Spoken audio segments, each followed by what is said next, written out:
Welcome to Pod Save America. I'm John Favreau. I'm Dan Pfeiffer. Welcome to our annual holiday mailbag episode. Thank you to everyone who sent in questions. We will try to answer the ones we know and make up the rest. Let's dive in, shall we, Dan? Sure. I love a mailbag episode. It's my favorite part of the year. Me too. All right. Do you want to know why, though? Here's the key. Why?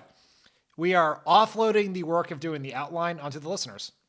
On the other hand, we recorded this last week, which meant that I've recorded 4 pods this week.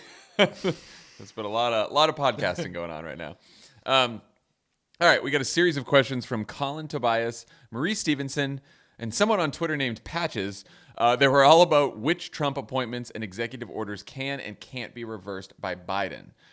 They specifically mentioned all of Trump's last-minute appointments to the Department of Defense and the Defense Policy Board, Federal Elections Committee. Someone's very incensed about Kellyanne Conway's appointment to the United States Air Force Academy Board of Visitors, which is something that happened. What do you think, Dan? I'm against Kellyanne Conway being on the board of the Air Force Academy. Was that the question? Unfortunately, it's a 3-year appointment by law. I looked this up. So I'll tell you, I looked up what the United States Air Force Academy Board of Visitors does. And it seems like they just talk a lot about what happens at the Air Force Academy. Yeah, a couple times a year. I mean, ultimately, what should happen is that Kellyanne Conway and the rest of these people will be drummed out of polite society for engaging in some of the worst governance, biggest lies, incredible corruption, enabling of crimes, all of the above. But there is, put Kellyanne Conway aside for a second. But there's been this big concern. Happily. Yes, done. Thank you, the people of Arizona, Pennsylvania, Michigan, and Georgia. Thank you so much. And Wisconsin, sorry. There's you see a lot of concern around these people being put on the Defense Policy Board. Does that mean they get to command troops so they can have access to drones? Yeah. He's installing Corey Lewandowski so that Corey can pull off a military coup in the last couple of weeks. Yeah, that's what's going to happen. The way to think about these is they have no actual operational influence. Basically what Trump did was he gave Corey Lewandowski and David Bossie the opportunity to make more money selling access in the swamp, because now they get to add this to the website of their completely sketchy lobbying firms. Yeah, and so there was 2 sets of Department of Defense moves. There was the Defense Policy Board, which is just like a board of advisors that advises the Defense Department, doesn't have any real power. And Trump fired all the people who were on that board. They were Democrats and Republicans, former secretaries of state, just fired them all, put all of his cronies on, and Biden can instantly fire all those people too when he gets in. He can also change all of the appointments to the Department of Defense that Trump made at the very end immediately. Basically, any political appointee from Trump, Biden can remove as soon as he gets into office. The only exceptions are, there's a practice known as borrowing. I think we talked about this on the pod before, where you convert someone who's a political appointee to a civil servant, so then it's harder to fire them. That happens from time to time between every administration. Or when an administration's leaving, they try to do that sometimes. Trump has been trying to do it a bit. So there's a few appointments there that might be hard. Appointments to the Federal Reserve, the Federal Election Commission, the Federal Communications Commission, and the Post Office Board of Governors are all appointments for a set number of years or a term. I mentioned the post office because someone asked if Biden could fire DeJoy. Remember that villain from the election, Louis DeJoy? He can't because the Post Office Board of Governors chooses the Postmaster General, and that board is filled for a little while with a Republican majority that Biden can't really change. So those ones that are often Senate confirmed positions that have a term, just like judges, which have a lifetime term. Those are things that Biden can't change, but all of the political appointments and sort of board appointments he can get rid of pretty fast.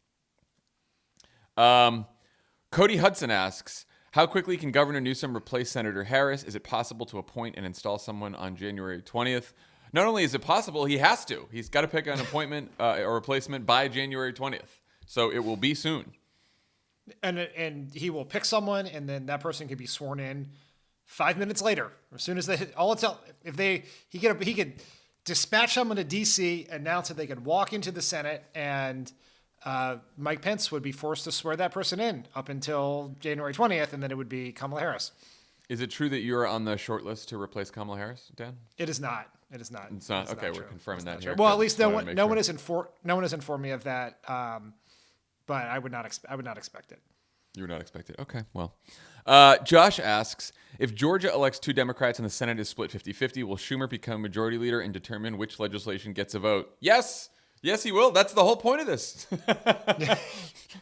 I've gotten a lot of questions about this, about what the 50-50 means and how that gets picked. And so everyone knows the tie-breaking vote is the vice president. The vice president come next month will be Kamala Harris. And so the Democrats will be in charge. They get to do 50-50 with the vice presidency is operationally the same as 70-30. You are the majority leader. You pick what goes to the floor. That's how fucked up the Senate is. Yeah, but if we do our job in Georgia, it's gonna work to our advantage. And so everything that McConnell's been able to do to block Democrats and bring things on the floor or jam judges through all those things, Democrats will have that power if we win Georgia, if it's at 50-50. It's such a big deal. As much as everyone's talking about Georgia, I think it's still an undercovered race because like the next 4 years in a scenario where Democrats win Georgia versus one where they don't is like, to say night and day is an understatement. Yes. The fate of the planet, the economy, the judiciary, healthcare, everything. Yeah, it's a big deal.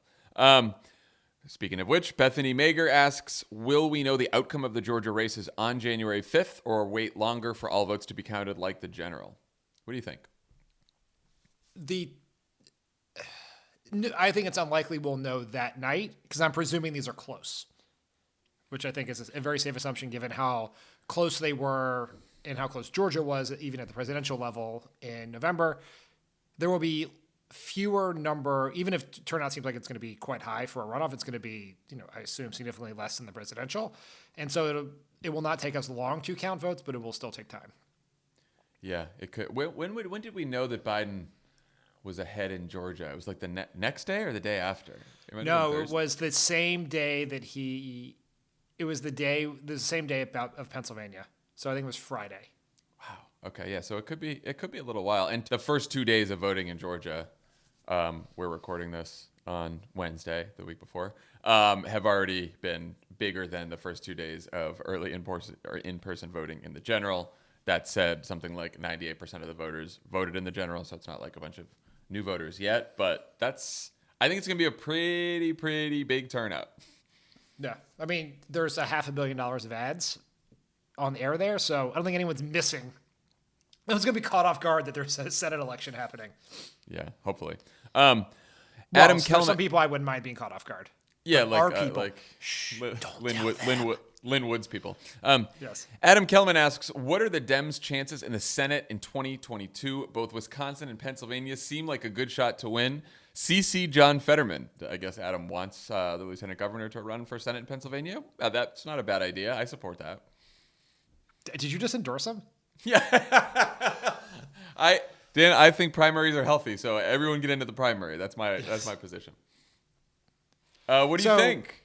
Well, this is an interesting question that is, I think, a little bit bigger than just the Senate. But we have Pennsylvania and Wisconsin. Pennsylvania is an open seat.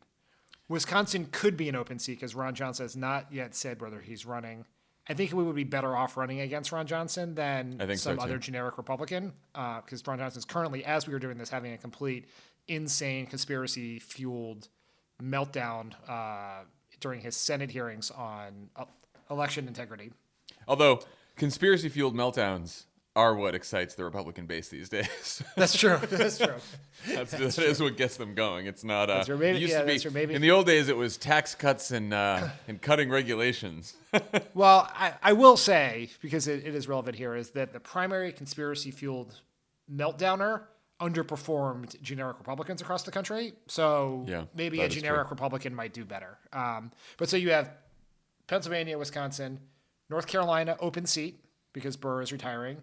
And then you have Florida, where Marco Rubio, perhaps in a primary challenge with Roger Stone and Ivanka Trump. But if that happens, we may have to just go down to Florida for the last couple of months and just not of the Republican primary and just watch it. Just hang out in Florida. I mean, so that is two states the Democrats won narrowly, but won and have won at the presidential level in almost every election other than 2016 in recent memory. Florida, which is just breaks our hearts all the time, and North Carolina, which has been very, very close every year since 2008. And Democrats reelected their governor by a pretty big margin. So they're like a Democrat can win there. The downside argument is presidents normally struggle in their first midterm. Just historically, it is as it was described to me by someone the other day, is the other side thinks the president is on the ballot and the president's side doesn't. Like in 2018, we thought Trump was on the ballot. The Trump voters did not really think Trump was on the ballot after the turnout. But I do think there is a potential different circumstance here is I don't think we have full, you sort of think about like historically, it's going to be a tough economy. Biden's going to be in, even if we get the Senate, going to be in trench warfare with Republicans. His approval ratings, which are higher than Trump's, but not sky high, like it's not like he's got a lot of room to give here, are going to struggle. But I don't think we are thinking fully about how much euphoria there could be in this country when things return to normal and the economy improves. Yeah. Just imagine a 2022 where we're going to baseball games and you're going to movies and you're traveling and your restaurants are opening again. And that could have some effects on the political environment. And just as, if you're president and there's a recession, you get blamed for that. If you're president and things are going better and things start improving, you get credit for that, whether you had something to do with it or not. Yep.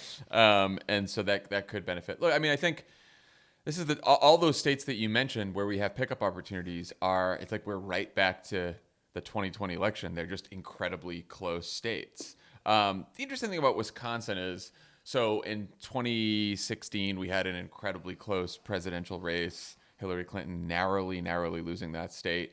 In 2018, Tony Evers wins the governorship against Scott Walker. Again, extremely narrow victory. 2020, extremely narrow Biden victory in Wisconsin. So it's just a very, very tight state. And then in 2018, you have Tammy Baldwin, a very progressive senator in Wisconsin, win by 11 points. It just sort of like sticks out. So like there's clearly a path for a candidate in Wisconsin, and I imagine this is true about Pennsylvania as well, for a candidate that like regardless of political ideology just really knows the state and is a good fit for that state.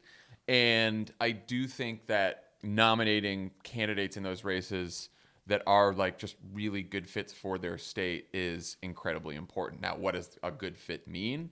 That's sort of for the people in those states and the voters in those states to figure out because they know the states best. But it's interesting to me that even in close states, you have some senators that like, no matter what their political ideology is, are just end up outperforming sort of other Democratic candidates in that state consistently.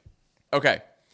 Jessica Oppenir asks, hello from insanely gerrymandered Wisconsin. Just talking about that state. What's the timeline for redistricting following the census? Is it different for each state? Will this help or hurt us in picking up future seats and holding the ones we've got? Yes, the timing is different for every state. The gating issue here is you need the census count to be finished, and then they reallocate congressional districts in the Electoral College based on population shifts. Some states will gain seats. Some states will lose seats. Most states will stay the same. Every state has a different process, and it is tied to, in some cases, there's an independent commission, like California's independent commission, where it meets and makes decisions. Bipartisan is the right way to do things. The states that don't do that, it is tied to their legislative session. They need to get the maps done in time for people to run on them. In 2022, it is more complicated in states that lose seats because there's a game of musical chairs and one member of the congressional delegation is going to be standing when the music stops. Rough. And in states where you have a party split in government, where Democrats control either the governorship and not the legislature, or one house of the legislature, and you're forced to have some pretty tough and brutal negotiations over what the map looks like, because obviously everyone has an interest in how this looks, and there are winners and losers in both sides. And so this is an incredibly important thing that we have to pay a ton of attention to next year. And we can have some influence on it, particularly in the states where you have that split, where you draw attention to it, you buck up and support the Democrats who are fighting back against a Republican governor, or a Republican governor who's fighting back against a Republican legislature where there's not a veto-proof majority. So it's good, but this is going to be the big, huge political issue of 2021 that'll have consequences for a decade.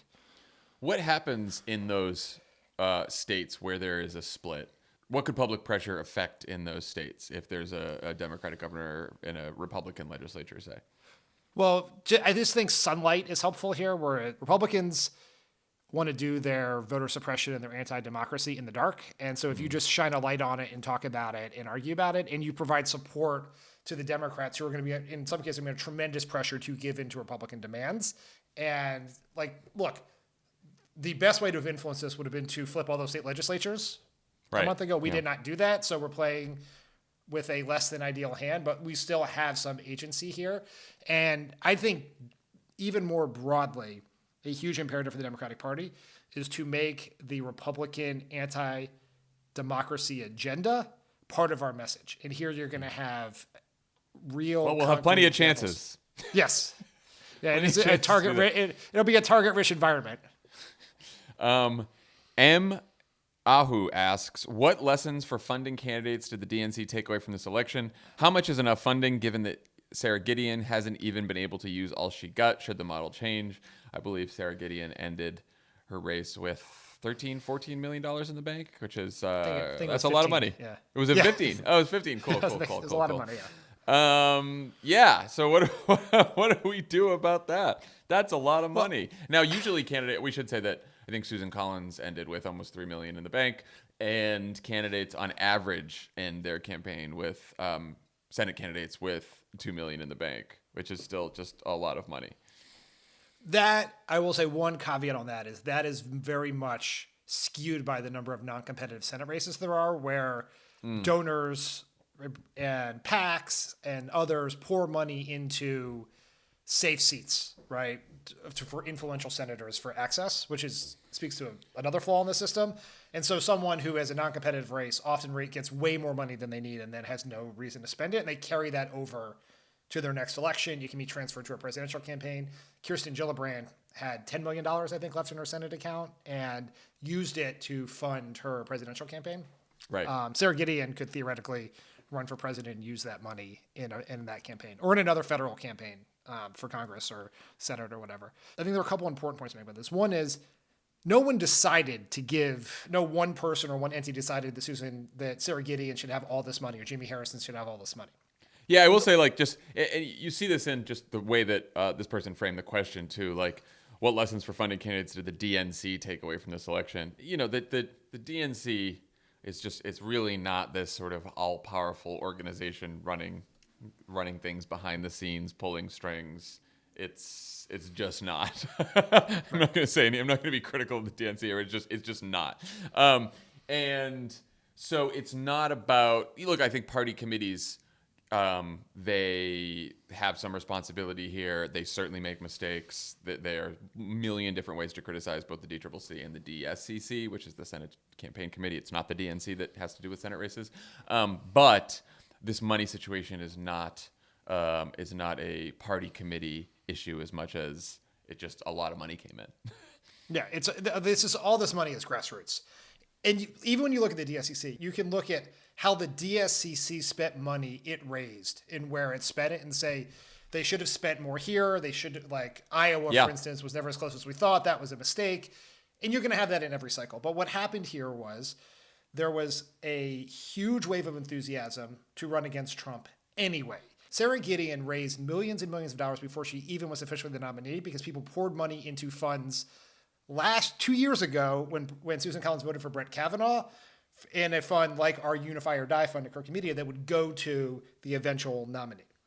And then on top of that, you had, after the passing of Ruth Bader Ginsburg and the Republicans jamming through Amy Coney Barrett, more money poured in at the last minute, like an incredible amount of money. And it's all people individually giving money to the candidates they care about, and not necessarily Sarah Gideon's campaign or Jimmy Harrison's campaign saying, I need $70 million to run in this state.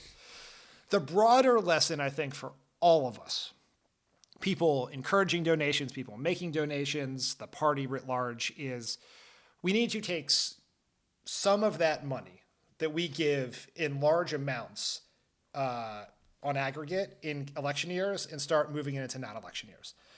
How can you invest in sustainable progressive infrastructure? Like Ben Wickler in Wisconsin has been encouraging people to become recurring donors now, so that the party will always have a source of funding even in odd years, so they can do the organizing in 2021 that will help them win that Ron Johnson seat in 2022. That is how New Georgia Project and all those groups flipped Georgia over the long term, was having a steady source of money and organizing in the off years. And so I think that is part of the lesson, is we as a party have to break the boom or bust cycle where we give all of our money to campaigns that disappear the day after the election, and think more about how we do things in a sustainable way. Look, I think some people could be listening and still think like, well, then why did we all give all those donations after Ruth Bader Ginsburg died to all those Senate candidates if they didn't really need them? And the answer is, we didn't know that they didn't need them, because the one thing you don't, like, money doesn't guarantee that you're going to win an election, but you really don't want to get outspent. And what was happening towards the end of 2020 was there was a lot of really rich Republican donors and super PACs that were just pouring money into these Senate races and threatened to sort of bury some of these Democratic candidates under an avalanche of last minute big money donations. And so we were forced to sort of keep up, even if at the end of the day, both the Democratic candidate and the Republican candidate in some of these races had more money than they could spend. Right. I mean, that was the problem. It's not Sarah Gideon's fault that she spent like every dollar she could possibly spend and still had more money left over. It's not like she was not reserving as much time as possible for her television ads or spending money on get out the vote operations or whatever it may be. Like, there's diminishing marginal returns to money in campaigns at some point, which is one reason why, by the way, as we've been urging people to give in Georgia, we've been urging people not just to give to Ossoff and Warnock, but to a lot of these organizations on the ground, grassroots organizations in Georgia that have been working on voter registration, getting out the vote, fighting voter suppression, and they've been on the ground for a while, because I think, like you said, Dan, it's both about making sure this money is spread out over multiple years and not just around an election, and making sure the money is spread out to as many sort of grassroots organizations on the ground that are doing really good work as possible. So it's not just in the hands of the candidates and the committees themselves. The spending and fundraising on the Democratic side is never going to be as logical as it is on the Republican side, because we are a grassroots funded party for the most part. Which is a good thing. The reason it is absolutely a good thing, and this is what we're up against, is when all that money poured into the coffers of these Senate Democrats, the Republicans, Mitch McConnell's super PAC went to Sheldon Adelson, and Sheldon Adelson's wife wrote a $75 million check. Right? When Republicans, I think, assumed or hoped that enthusiasm on the Democratic side was going to diminish after the election, and there wouldn't be all this grassroots fundraising in Georgia, that continued. So Mitch McConnell's super PAC raised $77 million the first month in increments of $15 million from hedge fund tycoons. Like, that's what we're up against. And so it's never going to be as precise as we would like it to be. I think it's incumbent on people like us to talk to people about other ways, in addition to keep making sure our candidates can compete, other ways in which we can ensure their victory with things like the Every Last Vote Fund and some of that other stuff. Yeah, I mean, look, on the flip side here, Martha McSally did not outspend Mark Kelly, and Mark Kelly won in Arizona. We have a new senator from Arizona, partly because he all of those grassroots donations. Same thing with John Hickenlooper in Colorado. By the way, Gary Peters in Michigan. Same thing, by the way, with Joe Biden winning Arizona and Georgia, two states that he was able to compete in because the Biden campaign was incredibly well funded, probably more so than they thought at the beginning of the election, beginning of the campaign. And some of the stuff we did in Vote Save America too, like in Arizona, we worked with groups on the ground who were registering Native Americans who had never, who hadn't registered to vote before, and making sure they were turned out, and the donations that helped some of those local organizations. Joe Biden won by 10,000 votes in Arizona, so it made a huge difference. So like, I think people should still have faith that their donations matter. We all, like you said, we all need to do a better job of being more strategic about when we give and where we give. Nick Meyer says, Democrats have to do better in exurban and rural areas in order to win congressional majorities in state legislatures. What are the right messages, and who are the right messengers for this task? How should the party approach our brand problem in those areas? I was talking last night. My in-laws are here, and I was talking about the mailbag, and my mother-in-law was like, tell me some of the questions you have, because I was like trying to figure out which ones to pick, and I told her that question. She's like, well, that's sort of everything. She's like, that is literally, she goes, if you can answer that question, you've solved all of our problems. So I'd love to hear the answer. Is this the point where we inform everyone that what's to come is not the definitive answer to that question? We have not solved all the problems? Right, yeah, well, she's also, lives in Ohio, so it's a place with many what's her answer? What is her answer, Charlie's grandmother? Her answer, Marnie's answer is just to keep turning, Cincinnati and Columbus blue, I guess. I don't know. Yes. That's what we've been trying to do in Ohio for a while, but it's tough. No, but look, clearly that was the essential problem in the 2020 election for Democrats. Is we crushed it in urban areas, we crushed it in suburbs that are close to urban areas, but in many parts of the country, most of the parts of the country, and not just rural areas, but like places like Ohio with a lot of small towns and small cities, which Republicans keep winning. What do we do? I think there are three things we need to work on as a part of this. One is we need a populist economic message that speaks specifically to the needs of those communities. And that is not just, here are our white papers, right? And we just tell them, here's our job training plan, here's how we're going to teach you how to code, and all this other stuff that makes sense substantively, but is not viscerally evocative. So it has to be a populist economic narrative with good guys and bad guys, and we have to firmly position the Republicans on the side of the bad guys. The voters in these towns, and frankly across the country, disagree with the Republicans on the core elements of their economic agenda. They do not want to cut Social Security and Medicare to pay for tax cuts for the rich people who've been fucking over their towns for decades. Right? They do not support, here it's the old chestnut, tax cuts for companies that ship jobs overseas. But you know who does support that? Republicans. And it has to be a story with populism, as I said, good guys and bad guys, to be compelling. And we got to work on it, right? The second thing is we have to organize, per the previous point, we have to organize in these communities 24/7, 365. Yes. Like that we cannot, it cannot be, this was even harder than normal because of the diminished door-to-door canvassing and candidate travel. Like in a normal world, Biden, I think, would have gone out of his way to visit some of those smaller towns to make a point of being there. That was part of Obama's great success in 2008, 2012, was he always left the major media markets and did things in the not just the suburbs, but the exurbs to prove a point, right, and to be there. And then the third thing is we have to recognize that the national Democrats are not trusted messengers of these communities. We have to find people from the community, and I mean that both geographically and culturally, who can speak to the concerns, who can vouch for Democratic politicians, Democratic policies, and our party. And that is a lot of work, and it's going to take a lot of fine-tuning and a lot of investment. But we absolutely have to do that because we will not ever be in charge of the Senate by more than 0 votes for as far as the eye can see if we do not solve that problem. One more thing on this. I think when some people hear Democrats need to reach out to rural America with an economically populist message, they think like white MAGA voters or white Trump voters in rural America. And if you look at the results of 2020, one thing that we've noticed is in rural areas where there are heavy black populations, Latino populations, Native American populations in some cases, there was a swing towards Donald Trump and the Republicans.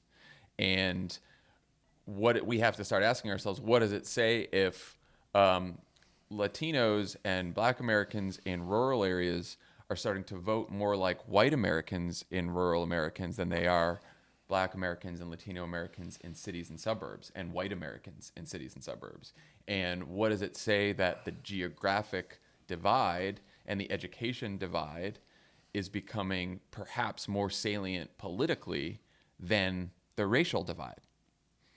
And when we talk about an economic populist message, it's not an economically populist message just for white Americans. It's an economically populist message for Black Americans, Latino Americans, and Native Americans, and Asian Americans as well. And that if we're the party that wants to build a true multiracial coalition and in a multiracial democracy that works, then we need a message that sort of unites people across races and geography around an economic message where the villain in that message is rich, wealthy elites that the Republicans are fighting for. So 2 things on this, right? Because I just want to be clear about it. One, we are not arguing for moving the Democratic agenda to the right. I think that would be a mistake. Second, also not arguing for ignoring race as the context for all of this. I think that is a gigantic mistake. You and I have talked about the work of the race class narrative before. I think you have to take that issue head on. And you're going to lose some voters for whom the idea of a demographically changing country is the issue for them. We didn't get them this time. We're not going to get them next time. We're never going to get them. But we have to explain why Republican politicians want to divide Americans by race. We want to talk about why corporations give their money to Republicans to divide Americans by race. Well, and it's not, I won't say that it's easy either, because, it is true that in some of these rural areas, the people who live there are voting based on, some of them, cultural and racial attitudes, and just telling those people, oh, well, I have an economically populist platform, may not be enough to overcome their cultural and racial attitudes. That is absolutely true. Yes, and it may be for a plurality of them, right? Yes, right. But again, we are not, the path to victory for Democrats is not completely flipping all those rural and exurban areas and suddenly turning them from red to blue. It is cutting the margins by which we lose in those areas. And if we do that enough, plus we run up the score in the cities and the suburbs, we will win these areas. We will win these states and districts. There's a great piece in the Politico ran a couple weeks ago by Michael Cruz about Robeson County, North Carolina, which is one of the more diverse counties in the country that Trump won, partly because of a heavy Native American population there that voted for Trump in 2016, voted for him by even more in 2020. And there's also a significant Black population in that county as well. And the whole story kind of goes through how it is that Trump was able to increase his margin in that county between 16 and 20. And part of the answer is showing up and organizing. I mean, the Trump campaign showed up there early and kept going back, and they got the president there too. And, showing up matters. Showing up really matters.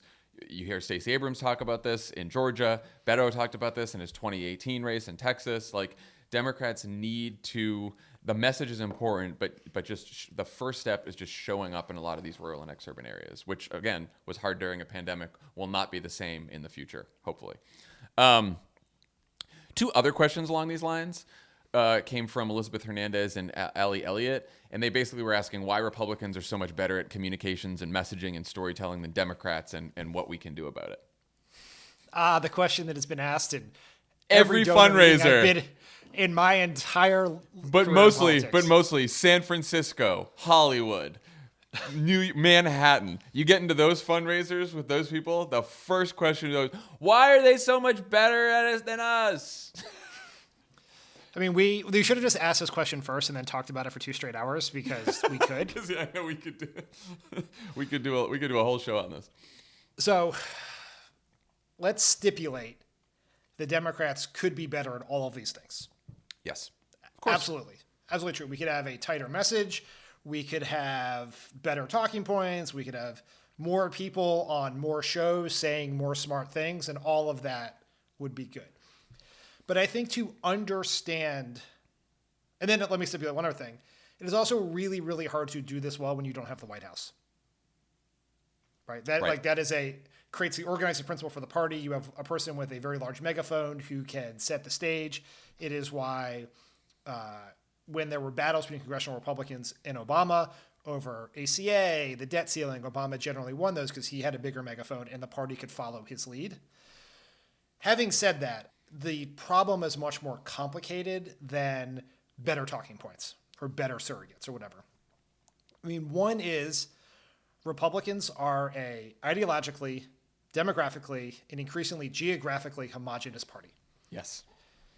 Democrats are incredibly diverse. It is our strength, but it is also our Achilles heel when it comes to branding and messaging. We need something that encompasses everyone from AOC to Joe Manchin and everyone in the middle. Because we need all of those voters to have a governing majority in this country. And so what is our version of MAGA or lower taxes, smaller government? All of that is much more complicated when you're trying to encompass all of that. And what happens is, by the way, it's more complicated. And because you are trying to get, remember, Joe Biden got 80 million votes.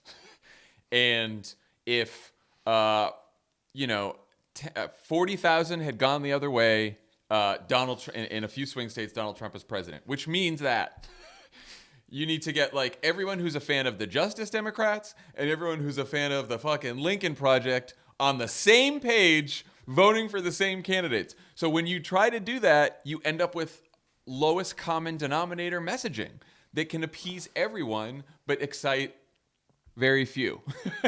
This is the central challenge.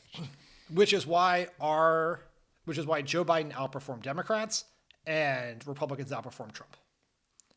Because Joe Biden can tell a story about Joe Biden, right? They could be more broadly. It's much harder to tell a story that encompasses all the people you just talked about. So that's one. But I think the bigger problem is, and we cannot overstate this enough, is that there's just a massive asymmetry when it comes to messaging firepower. Yeah. Republicans own the means of distribution for their message. It comes out of Donald Trump's mouth, there's Twitter feed, even Mitch McConnell's mouth, and then it is put in front of voters by Fox News, Breitbart, Wall Street Journal editorial page, whatever else, by people who share a political interest with Mitch McConnell and Donald Trump. Joe Biden says something, Nancy Pelosi says something, and the primary way in which we can get it to voters without paying for it is to rely on the goodwill of Jeff Zucker, of Dean Baquet, of other people who do not share our interest, right? They put our message through a filter, they water it down. We do not have the ability to communicate with our voters organically at scale. We depend on other people to do it. And that is such a gigantic disadvantage for us. I can't even say. This is why every problem we have comes back to that situation, which is the fault of Rupert Murdoch. It's the fault of Roger Ailes. It's increasingly the fault of Mark Zuckerberg. And we're not going to solve that problem tomorrow. We're not going to solve it in a year or 2 years, but it is the single priority we have to do to be able to compete nationally in politics.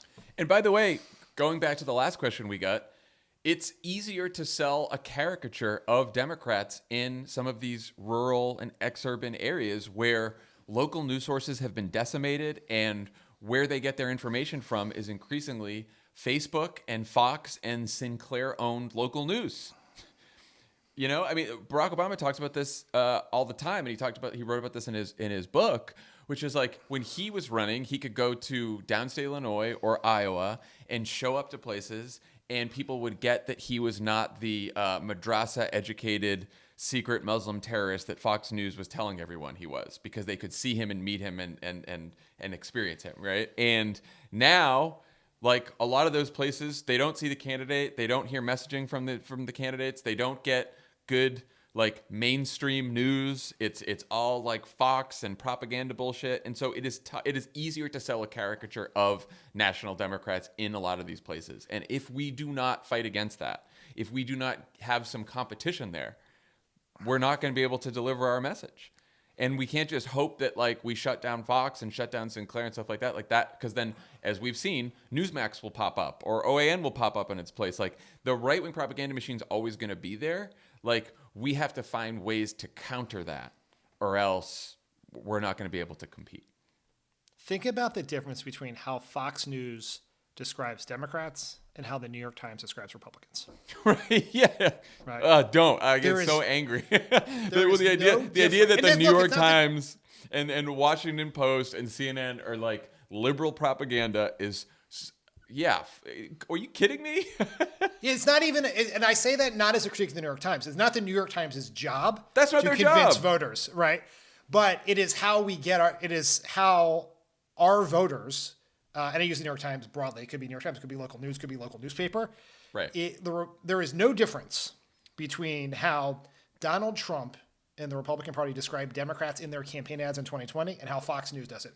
Right. We are at such a gigantic disadvantage, and I think the greatest failing from a political infrastructure building perspective of the last 4 years is the party did not invest. And I don't mean the party like the DNC. I mean Democrats writ large, billionaires, people with money, did not invest enough money in this. And the thing about the difference between Democrats and Republicans are right now in the places that don't have local news, where the local newspaper has collapsed or it's on its last legs, are putting up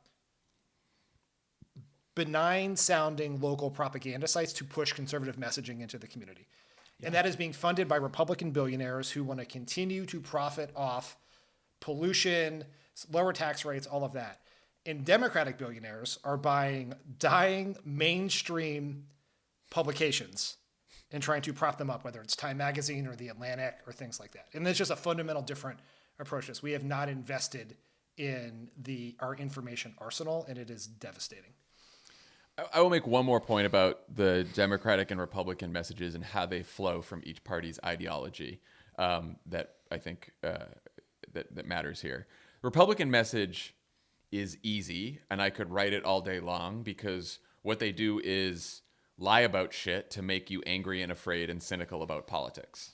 So they are pushing on an open door, right? They don't believe that government has a role to help people in this country. And they want to show you that government is fucked up and beyond help.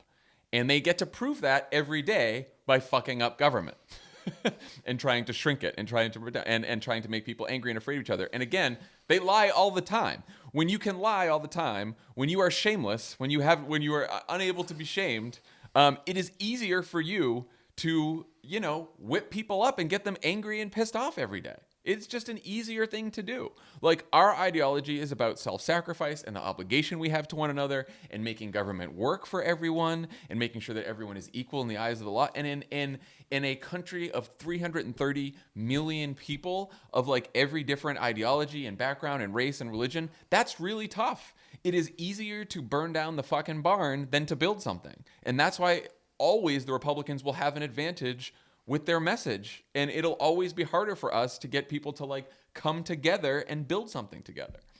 No, it's easier to say change is bad than to explain why change is good. Yeah, we have to. I mean, this was our primary challenge in messaging and communication during the Obama administration when we were in charge, right? Like, everything that goes wrong with the federal government, everything goes wrong with politics in the government, you get blamed for. And that redounds to the benefit of the party that has always been saying government is bad anyway, and that politics is fucked up anyway, and that everyone should just sit back and let Mitch McConnell and all the rich people just run the show because they know best. I swear this is the last thing I'll say about this. Like I said, we could have done this for 2 hours. I know. But what is interesting about, and this is something where I think there's fair criticism of how we approach things over 8 years, is Republicans find ways to use what's happening to prove their larger point, right? So the oil spill is viewed not as a failure of rapacious energy companies mining the earth for profit. It is seen as a failure of government to plug the hole, right? Not the fault of the oil company for making the hole. The Obamacare website is a proof that government failed. I think one thing that we made an argument for the purpose of winning the presidential election that what happened in this pandemic, the failure of the government to prepare for and respond to, was the fault of the particularly bad president we had, not the fault of a larger conservative philosophy that believes government doesn't have a role. And 2020 is the year that has proven we need better, smarter government. We need it on the economy. We need it in the pandemic. The Russians just hacked our entire government, which if that had happened under President Obama or President Biden, that would be an argument for a failure of government. But so like that's the thing. Not just smarter, better government though. Government that is fair and more equitable as well. And I do think this is a key. And this is where, I really agree with a lot of folks on the left. Like, you do need a villain in these stories, and the right has plenty of villains. Yes. And sometimes when we say that this is the fault of Republicans and their rich friends and their donors and stuff like that, you get a lot of the more center-left Democrats and folks in the media being like, "Oh, populism is bad, and you don't want to be angry at rich people and all that kind of stuff." Look, don't demonize private equity. Don't demonize private equity, right? Everyone gets very upset about that. It's like, no. That's actually what, well, first of all, you don't want to, again, we don't want to be like them. We don't want to lie and spread conspiracies, but we do want to point to what the source of the problem is and who Republican politicians are trying to protect and trying to work for. And also, the pandemic and the mismanagement of the pandemic wasn't just an indictment of incompetent government, but it's an indictment of the Republican philosophy forever, right? The idea that I don't have to wear a fucking mask to protect you because freedom means I can do whatever the fuck I want, take however much money I want, profit as much as I want, do whatever the hell I want, and not care about anyone else. This idea that that's what freedom is and that's what the America stands for, is just rugged individualism and nothing else. And we have always had another story at our best as Democrats, that government and that politics and that this country is about actually looking out for one another and having an obligation to one another and coming together to solve our biggest challenges. And that's the message that we need to get back to. And that is the indictment that we should make against not just Trump, but the Republican Party for what they did in the pandemic.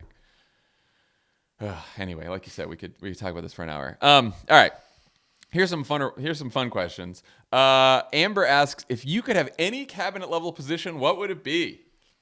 I mean, the answer to this question is so obvious. Really? I had to think about it. I want to hear yours then. Treasury Secretary. Three reasons. Get your name on the money, can eliminate the penny, and at least a small chance your life story will be told in the form of a hit hip-hop musical at some point. I think hands down, Treasury Secretary. So I have Treasury or Attorney General, because I think Treasury, you do have a ton of power as Treasury Secretary. And people talked about this when Yellen was picked because she is a climate hawk as well. But just on her own, sort of the things you can do, whether it's a national green bank or some financing around, or some, sort of pressuring fossil fuel industries with certain regulations within the Treasury, you can do a lot just on your own as Treasury Secretary. I like Attorney General because in this hypothetical question, I don't know the president that I'm working for, right? And so I think probably no one has more independence, or at least no one should have more independence in the cabinet than the Attorney General. And there's a lot of things that you can do on your own as Attorney General around sentencing and criminal justice reform. And then on the other end, sort of, making sure that the IRS goes back to auditing rich people, that you can sort of prosecute Wall Street crime, white collar crime. So I'm kind of interested in AG too. Can I just point out that, and maybe you lost this point, but this question was in the section of the outline titled Fun Questions. Well, Dan, I don't think, I hate to break it to you, I don't think that either of us is ever getting confirmed for a cabinet appointment, so it is sort of a fantasy Well, question. I mean, look, Can you imagine? Their poor Neera is going to be run through the ringer over her bad tweets. Can you imagine if we were ever nominated? What they would do with Pod Save America episodes? I am not getting confirmed for anything. I'm not putting myself up for confirmation, but vacancy act my ass into a job, people. Ainsley asks, what's your least favorite hackneyed speech Twitter line? Mine is make no mistake. So I have a lot of these, Dan. Yeah, let me hear them. This is really your bailiwick. For speeches, it is basically all the cliches that are similar to make no mistake. Make no mistake, let's be clear, my friends, my fellow Americans, here's the truth, let's speak the truth. I don't know, and I'm totally guilty of this as a speechwriter myself. I don't know why politicians need to preface what they're about to say with a signal that they're about to say it. And they do it in speeches and they do it in tweets, and I just don't get it. Just say it. Just say it. Don't lead with "let me be clear" or "my friends" or this. Like, you don't need the throat clearing, but they do it anyway. On Twitter, here's what I hate. Okay. RT, if you agree, this, just going to leave this here. I don't know who needs to hear this, but let that sink in. Louder for the people in the back. Do better. Rethink this. That ain't it, Chief. Hold my beer. Said no one ever. Not a good look. Bad look. Jokes about the writers this season and the fucking Jennifer Lawrence laughing meme. Those are the ones that I really hate the most. You put a lot of effort into this question. Because I hate so many of these things on Twitter, and almost every single fucking clapping hand emoji. I'll throw that one in too. I think my speech, I agree with you, as a man with many verbal tics. I can't really criticize others. I have plenty. Who among us is one? I say look all the time. Yeah, I mean, that is Barack Obama's fault. No one else. That is his fault. This is sort of like people eventually start looking like their dogs. We eventually started speaking like Barack Obama, unfortunately, in just a terrible imitation. Yeah, it's the bad. Twitter one is the pointing down finger emoji is my. That goes with this pointing down. Yeah, and that's the tweet.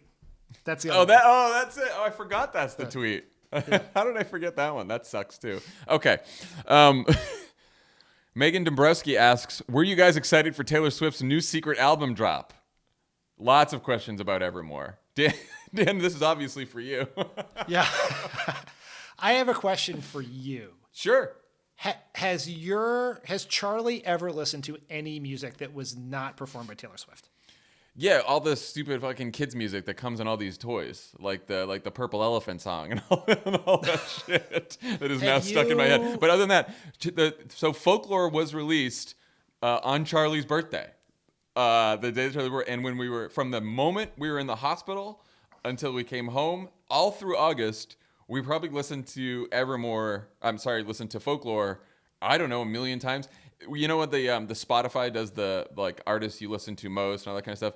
Emily is in the 0.0001%, top 1% of people who listen to Taylor Swift on Spotify, which seems like it's not believable, but apparently I've seen the numbers myself. I mean, not a lot of Taylor Swift in this house these days, or any days, frankly, which is not no dig on Taylor Swift. I appreciate all of her efforts to get people to register to vote, but not a lot of Folklore, Evermore, any of that in our house.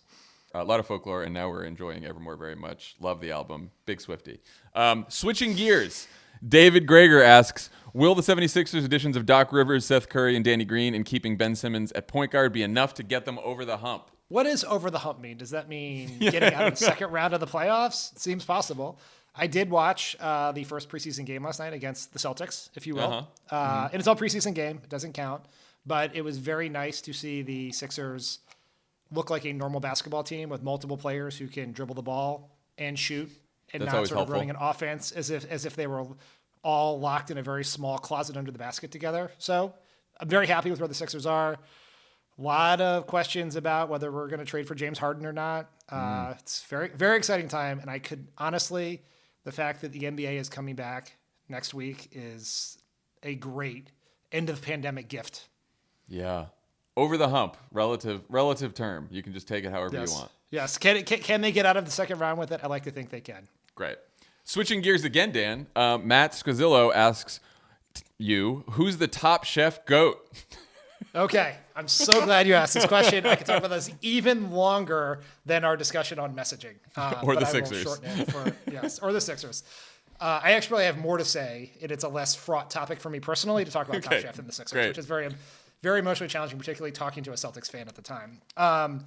And I don't know anything about Top Chef, so you just say whatever. I'm not going to get personal failing on your part. I know. But feel free to just forward this clip to the development department at Crooked. It can go along with my forthcoming email about my Top Chef recap pod I'm pitching. Okay, perfect. Geismar, I hope you're listening to this. Okay, let's go. Yes. Probably doesn't listen to it. So, there are lots of different people who could have this role. Richard Blaze, who won the All-Star season and came in second once. Could be Michael Voltaggio, who steamrolled the competition in Vegas. Could be Kristen Kish, who won in Seattle. But I think the answer, and this could be recency bias, is Melissa King, who just won this most recent season. And in what was probably it was a field of all veterans, people who had been on the show, in some cases 3 and 4 times. So she had to beat all of those people. The Final Four was one of the best Final Fours ever. She crushed it. She's a local chef here in the Bay Area and is fascinating. And she was about to open a restaurant that I was going to attend, and then a pandemic hit. So I don't know where that stands. That's tough. Paul Santamore asks me, who is the greatest College of the Holy Cross graduate of all time? Obviously, I'm taking myself out of the running here.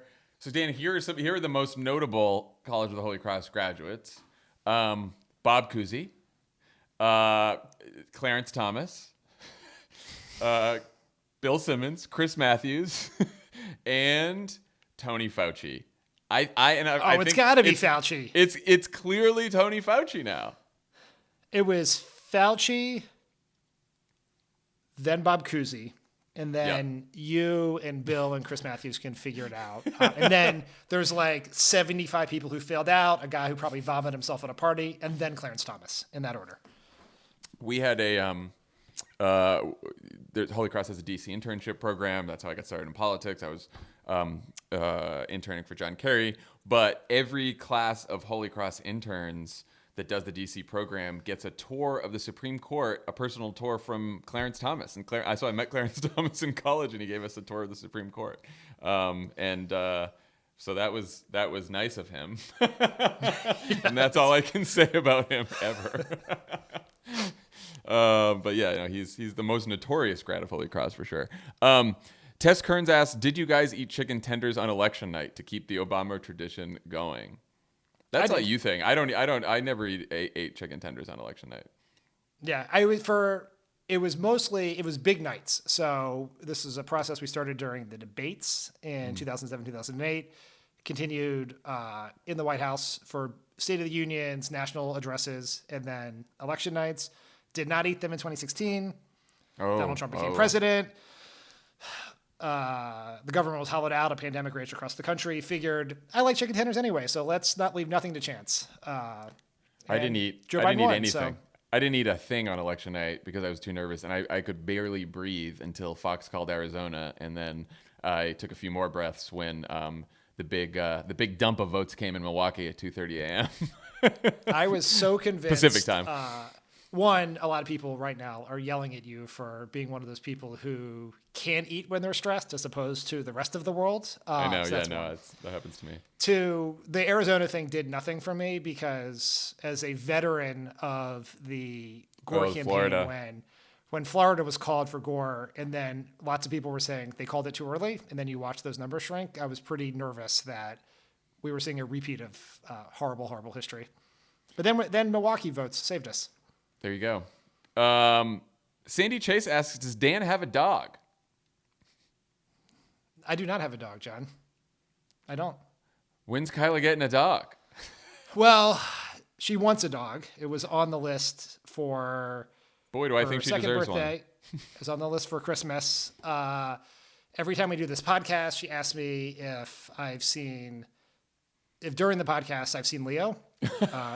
She also asks about Emily and baby Charlie a lot. You rarely ask about nothing personal. But not to break news here. Oh, whoa. But instead of giving her a dog, she's going to get a baby brother in March. Yes. Congrats. Yes. That's so exciting. That's a great way to break news. Does she also does she still want a dog? I think she is very, very focused on the baby brother. So she's very, very excited about it. She Congrats to you and Holly. She's excited at the concept of it. She talks about it all the time. Like every week you do the thing where you find out how big the baby is measured against a vegetable or a fruit. Yeah. And so like we have to go get that fruit or vegetable. So this week the baby's the size of a kale. So there's been a lot of kale discussion in our house. But the one thing I will say is when we ask her if she will share her various toys with them, she's deviously clever and she thinks, no, her toys are too big So we have to get separate, smaller toys for the Very forthcoming shrewd. year. Very shrewd. Yeah. She is a master negotiator, and it is like alarming at a very young age. Well, that is fantastic. We're very, very excited. Final question. Paulette Orazo asks, do you guys each have a favorite White House memory from Christmas? I mean, I got to bring my parents to one of the White House holiday parties, which is the coolest thing ever, to get to bring your parents to the White House and see that. And also back in the days when there wasn't a pandemic, the